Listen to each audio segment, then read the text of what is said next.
Ladies and gentlemen, welcome to CloudStream, your go-to podcast for everything you ever wanted to know about going to the cloud. In this series of 6 episodes, we bring you expert insights, real-world examples, and tips to navigate your cloud journey with confidence. I'm your host, Riz Haque from CGI Global Intellectual Solutions and Innovation. Today, we're diving into one of the most transformative aspects of the cloud, data and AI. How these two elements empower smart decision-making and improve outcome. Joining us today, John Bailey, Director of AI at CGI Finland. Welcome to the show, John. It's great to have you here. Hey, nice being here. So how the year has been rolling for you so far? It's been good, very busy, both on the work and also at home. right. Three kids that keep me busy, and then I have a lot of different things on my table at work also keeping me busy. So it's been an interesting start of the year. All right. Well, I guess that, anything that keeps you busy should be your passion. So I take it that you are very passionate in both your personal and in your professional life. Indeed, I enjoy technology in many different forms. I love gadgets. I love to do things at home as well. I set up some home automation when I have time for it, but that's maybe been a bit on the back end now. Maybe focusing on technology more at work. So, but the whole topic of AI and data is very close to my heart. I've been working for quite a long time already, and really happy to see the latest boom now going for a couple of years, and really seeing great success there as well. Well, we are all very excited to hear about AI in the eyes of CGI and what you've been up to. But before we actually take a deeper look at that one, let me ask you with a very, very basic question around AI. The hype is in the LLM, as we know. But in your opinion, do you think that in the last 15 years, we have really gone through a lot of automation and artificial intelligence has been there as an element, but why the hype is all in a sudden is on its pinnacle right now? Well, I think that's a great question. For those who are not familiar with the topic, it's good to understand that we've been doing this. So AI has been here since the 50s. So it's Right. nothing new. So the topic of AI has been here since the 50s. But there's been quite a few of these, what we call AI winters, where actually the credibility or the investment in these topics has gone down. But then there's been something new happening on the market, and then there's another boom coming up. But I would say now the latest, well, as you said, maybe 15 up until 20 years now, there's been really 4 key components that have been driving what I would say that is the latest AI boom, where this generative part is just the final touch.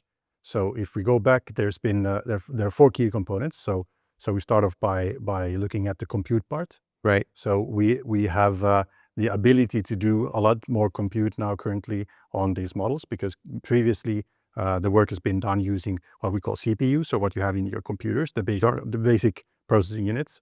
But there's been, well, I would say in the 15 years ago roughly, there's been a change of using GPUs. So these are different kinds of processors that you can use for the development of machine learning models, which is in the background of AI.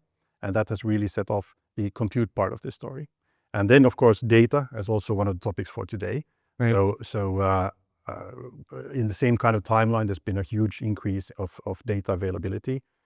Social media, smartphones, and IoT devices, for example, have all really brought an explosion of different kinds of data and different kinds of data availability for training these models. So that's another part.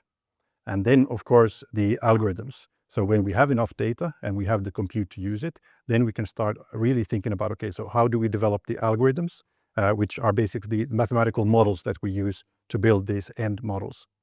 And that has also grown almost at the same time. So they go very much hand in hand, all of these topics. So last 15 or 20 years. But then we come to maybe also relevant for the series that we are working with, so cloud. Right. So for me, cloud has really been the enabler and democratizer for all of these topics. Because with cloud, basically, anybody who has a credit card can go and purchase a license or purchase availability of the compute, of storage space, or even these algorithms. So you can start building your own business, you can start building your own ideas with just the use of a credit card. So you don't have to build all of these capabilities yourself, you can just build it on cloud. So that's I think one of the main reasons why we've seen a lot of even smaller players come on the market, not only the big players. So now that the opportunities are kind of like creating, thanks to the technologies, I think lots of smaller, mid-size, and the large players, of course, are coming strongly to bring more and more for our end users and for the market. Yeah, I would say so.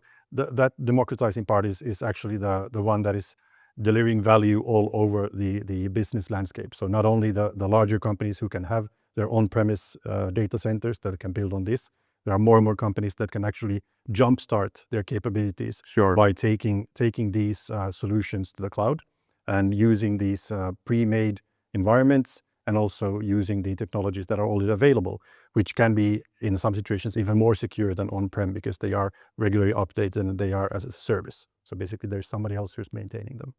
So obviously, when you are actually going to utilize the power of data, before that, you need to literally choose your strategy. Either should it be technology-based or value-based. How you think that an organization should tackle that, and what would be the strategy for them to go forward? Well, I think for that, the key word would be adaptability, because currently the technology, so the capabilities of AI currently are growing so quickly that setting and trying to hit the target on that would be quite difficult. So I would rather go with the value-based approach, where you're actually trying to find the best suitable use cases from your organization, and then aligning the technology to that, and not the other way around. So of course I understand that generative AI and these language models, they are very much the hype currently. But instead of, yes, hey, this is the new tool, let's use it everywhere, you have to go back to the drawing board and really think about, so where do we bring most value? What's the actual use case we want to work on? As a good reminder here, generative AI and these language models, they are just the latest thing here. So there's a long list of use cases, long list of approaches we can use for example, what we call traditional AI, so machine learning and so optimization, as an example. So there's a lot to do still on that side, and that's basically also why I'm quite happy to be part of this latest big wave that the ChatGPT started now, because now I get asked to join a lot of different tables, but then I also can remind them, okay, there's much more to do than just these newest and coolest things. And I would say that even if we now look at the technology scape that we have and looking at the organizations, if there would be nothing new on the table for the next, let's say, 3 years, we wouldn't still catch up to the capabilities available.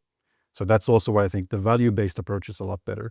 The same goes with also when you choose the tooling, when you choose the environments where you're working on, rather go for the best suited than trying to find the coolest new things to work with.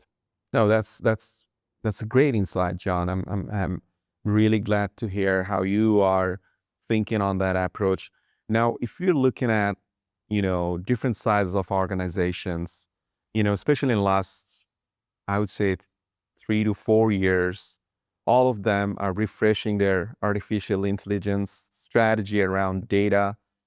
And obviously they're sort of like trying to navigate through that massive change going on. CGI, as one of the global player, what CGI has been doing lately around data and artificial intelligence that you like to share?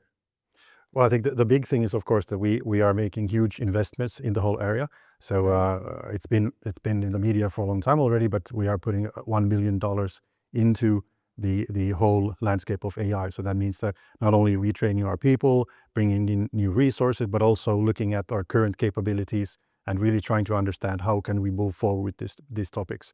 And I think, of course, that gives it a bit of credibility, but we are doing it because we want to stay on top of these technologies so that our clients don't have to be the first line of defense looking at what are the opportunities here.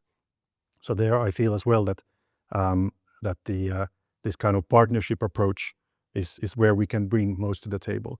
Because I remember myself when when ChatGPT came out, and the next 6 months, I lost a lot of sleep trying to keep up with all of the new things happening. I do not think that you are the only one. No, probably not. Probably not. But then I also understood that it's a lot better to try to find a group of people who are interested in the same thing and try to then gather all the understanding from that instead of having me alone on that topic. Of course, I wasn't alone then either.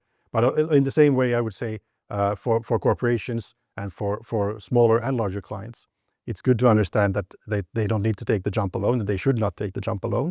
They should focus on their core competencies, because that's what we are doing.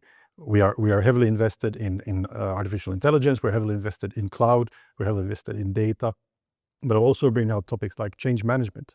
Sure. Which is a key thing to take into account when the organization is moving forward with these kind of new technologies, because you are changing the processes, you are changing the way people are working with these topics. So there's a lot to win or lose if you don't take into account the cultural changes as well. Funny that you mentioned chatbot.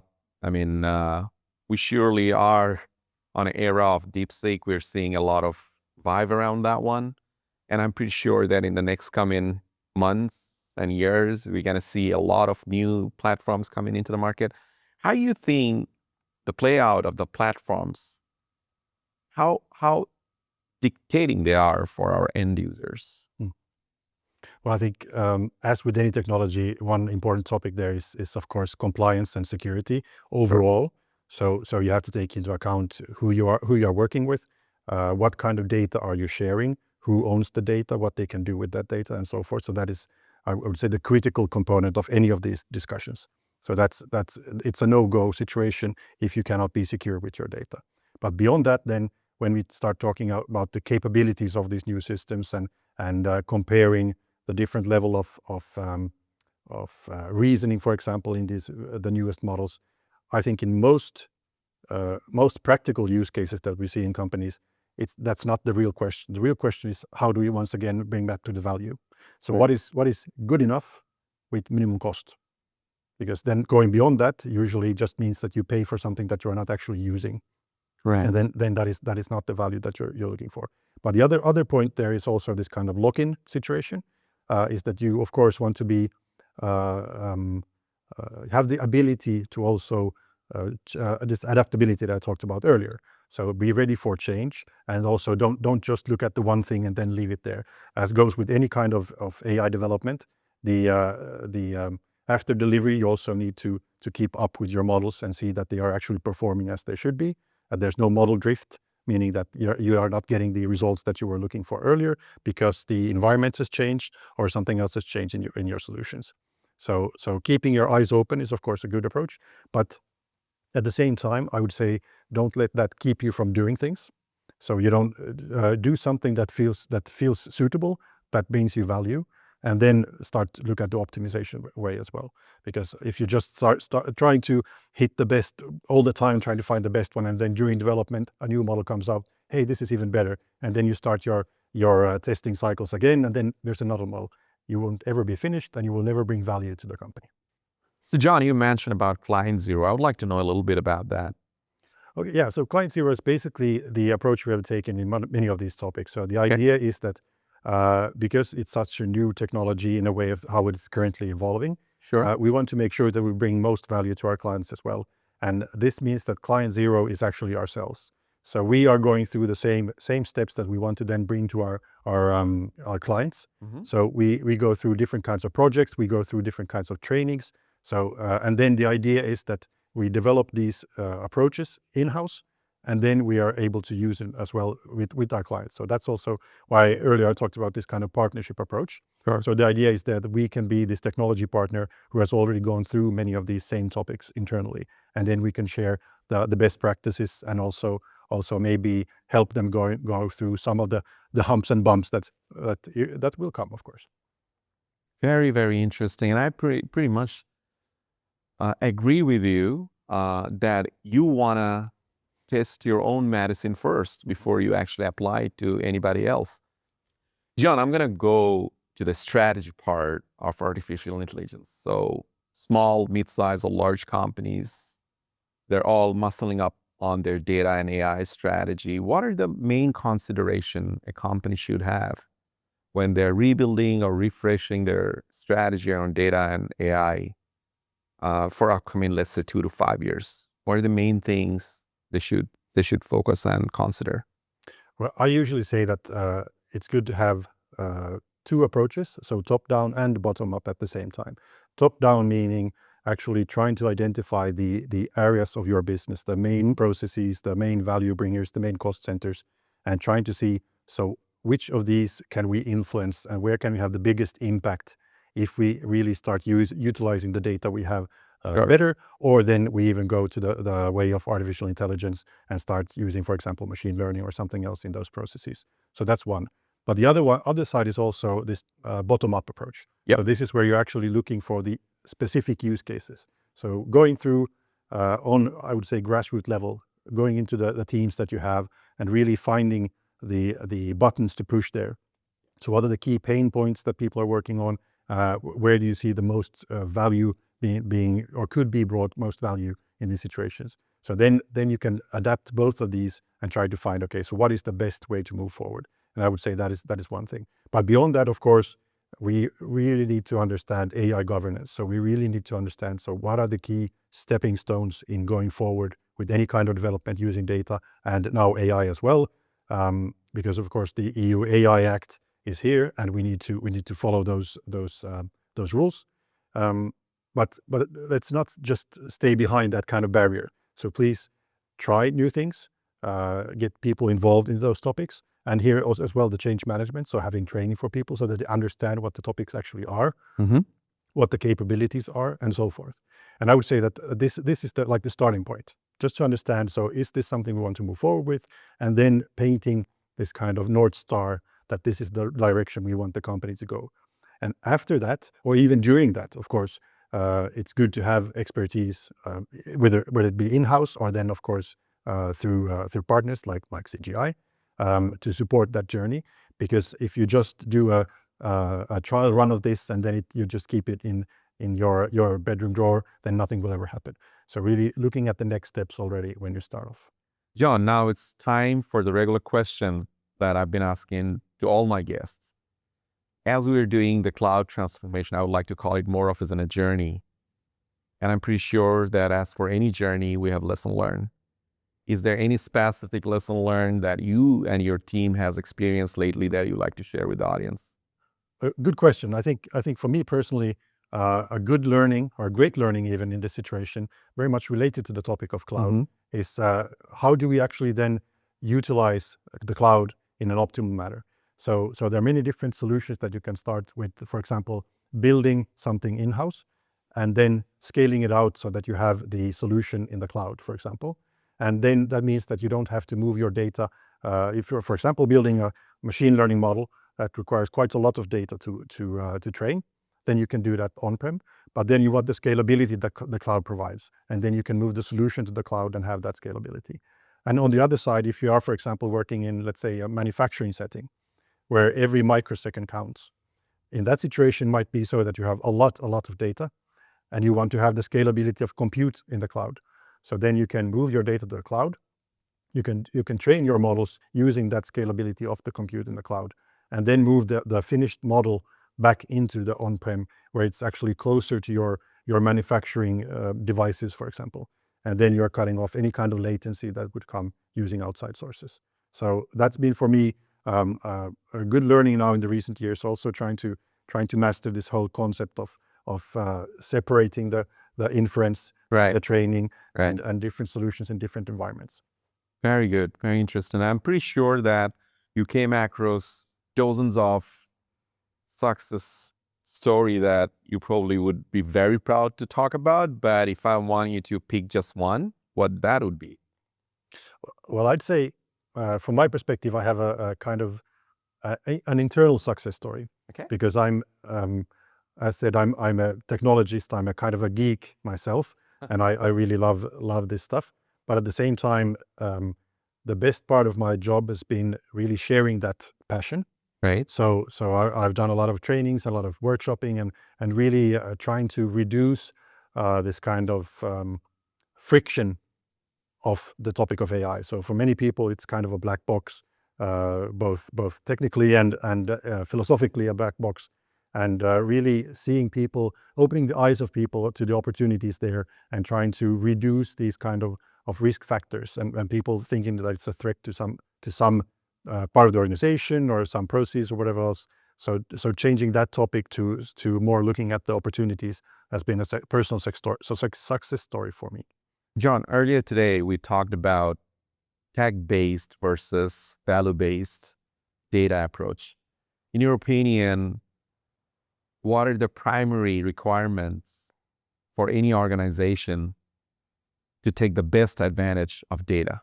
Well, I would say that data governance is the first thing. So Mm-hmm. mapping out what data you even have, understanding how you are using it, Right. understanding, for example, who owns the data, who has access to the data. So very, very basic things. And of course, this is now also a compliancy thing that you need to have a good understanding of these topics.